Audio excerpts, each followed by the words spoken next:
सबसे पहले तो मैं आपका शुक्रिया अदा करता हूं और इस चीज को बड़ा फील कर रहा हूं कि मुझे आज स्टूडियो में होना चाहिए था। आपने एक बहुत अहम कानूनी आईनी माहिर बिठाया हुआ है जिसको ये एहसास नहीं है कि किस तरीके से नाम लेने हैं और किस तरीके से इदारों के बारे में बात करनी है। Pakistan bar council highest statutory body या लॉयर्स अक्रॉस द कंट्री और supreme court bar association highest bar association है पूरे मुल्क के सुप्रीम कोर्ट के लॉयर्स की। और हमने बड़ी डेलिब्रेशन के साथ अपना बड़ा क्लियर कट व्यू लिया जिसको ये फरमा रहे हैं जी कि कोई क्लैरिटी नहीं है। कमाल हो गई है। अगर हम गालियां दें लोगों को तब तो क्लैरिटी इनकी नजर में बनेगी, और अगर हम आराम से बात करें, कंडेम करें उन वाकयात को जो उन 6 मुअज़्ज़ज़ जज साहबान ने अपने खत में कैटेगरिकली मेंशन किए। कौन सी बार एसोसिएशन है इस मुल्क की बशमूल सुप्रीम कोर्ट बार और बार काउंसिल के जिन्होंने इन वाकयात को कंडेम नहीं किया? सर अगर आप मुझे इजाजत दें, जी पाशा साहब अगर आप मुझे इजाजत दें, देखिए सब आप यहाँ तशरीफ लाते हैं और आप लोग की बड़ी मेहरबानी। जी मैं एक सेकंड में अगर मुझे आप एक लाइन कहने दें आपकी इजाजत से। मैं ये कह रही हूँ भाई कि आपके पास मौका है, आप फरमाइए, क्योंकि मैंने मती को नहीं सुना कहते हुए कि कोई गाली दे या कुछ। हाँ उसने ये जरूर कहा है कि जी उन्होंने ये जरूर कहा है कि सुना है, अभी नहीं कहा जी, इस प्रोग्राम में तो नहीं कहा उन्होंने, इस प्रोग्राम में कहा जी। मेरी अर्ज तो सुन लेना। इन्होंने ये कहा है कि सुप्रीम कोर्ट बार और पाकिस्तान बार काउंसिल ने कोई क्लियर स्टैंड नहीं दिया। जी ये कहा है इन्होंने, ये कहा है मैंने, और मैंने ये कहा है कि क्या हम किसी को गालियां दे तब क्लियर होता है? जी तो मैंने कहा ही नहीं। जी जी अच्छा ठीक है, फरमाइए। जी जी आप बोलिएगा, आपके पास बात कर रहा हूँ, आपके पास मौका है, फरमाइए। आप मौके दे दें। जी मैं ये अर्ज कर रहा हूँ कि क्लियर कट वर्ड्स में कंडेम किया और साथ दूसरा मुतालबा तमाम बार काउंसिल्स और बार एसोसिएशंस ने यह किया कि इसकी तहकीकात होनी चाहिए।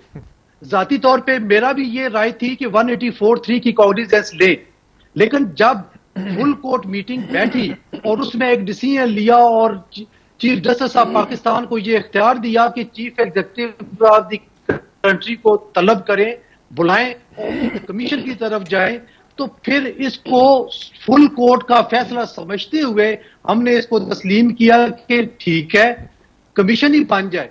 अब फिर कमीशन जब बना तो फिर बात होनी शुरू हो गई, हाजिर सर्विस जजेस होने चाहिए या रिटायर्ड जजेस होने चाहिए। भाई जो हाजिर सर्विस जजेस को भी और रिटायर्ड जज साहबान को भी जो भी इस कमीशन का हिस्सा बनेंगे उनको इख्तियार इंक्वायरी एंड कमीशन एक्ट 2017 से मिलने हैं। ठीक, बिल्कुल। अगर इंक्वायरी एंड कमीशन एक्ट 2017 इनको इख्तियार नहीं देगा तो हाजिर सर्विस जजेस के पास भी कोई इख्तियार नहीं होंगे। अब एक और चीज में एक और पैरामीटर्स की तरफ आप देखें कि क्या ये एक अच्छी शुरुआत नहीं होगी एक ऐसे मामले की जिसको 6 मुअज़्ज़ज़ जज साहबान ने इतना हौलनाक किस्म के वाकयात बयान किए हैं, उनकी इंक्वायरी शुरू हो जाना, और आप 300 वकला को तो करीम ऑफ द नेशन कह रहे हैं, लेकिन जो हजारों और लाखों वकला के नुमाइंदे हैं उनको आप साइड पे रख रहे हैं। आप कहते हैं जी इनकी कोई हैसियत नहीं है।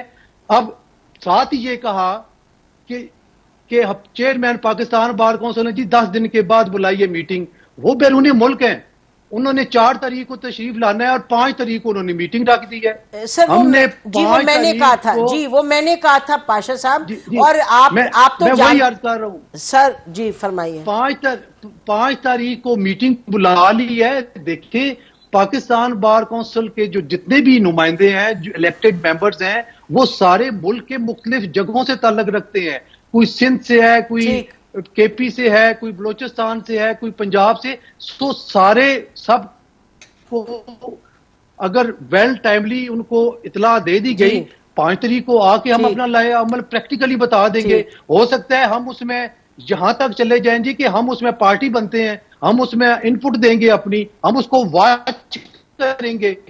हमेशा बार एसोसिएशन और बार काउंसिल ने कभी भी जब भी गैर आईनी और गैर कानूनी मामला होता है सबसे पहले और सबसे आगे हम होते हैं। और नो डाउट इसमें कि हमारी जो जर्नलिस्ट हैं, जो इलेक्ट्रॉनिक मीडिया और प्रिंट मीडिया, वो हमारे शाना बशाना होते हैं। देखिए एक राय कायम कर लेना और धड़ल्ले से ये कह देना और जी इन्होंने तो कुछ भी नहीं किया, मैं समझता हूं ये गलत बात है। इसको इस तरह नहीं पोर्ट्रेट करना चाहिए। ये इंप्रेशन आप क्या देना चाहते हैं?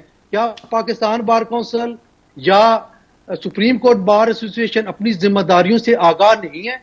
क्या हम डंडा लेके फौरी तौर पे निकलना है? नहीं, हर एक का एक बिल्कुल बिल्कुल जी, आपका पाशा साहब आपका मौक़िफ़ आ गया। मैं ये जरूर कहना चाहूंगी कि नाइक साहब मुल्क से बाहर होंगे या कोई भी होता उनकी जगह, मैं फिर भी यही दोहराऊंगी बात कि यकीनन अजब लगा कि 10 दिन के बाद देखिए अब तो ऑनलाइन हर मीटिंग हो सकती है, आप दुनिया के किसी भी कोने में बैठे हो।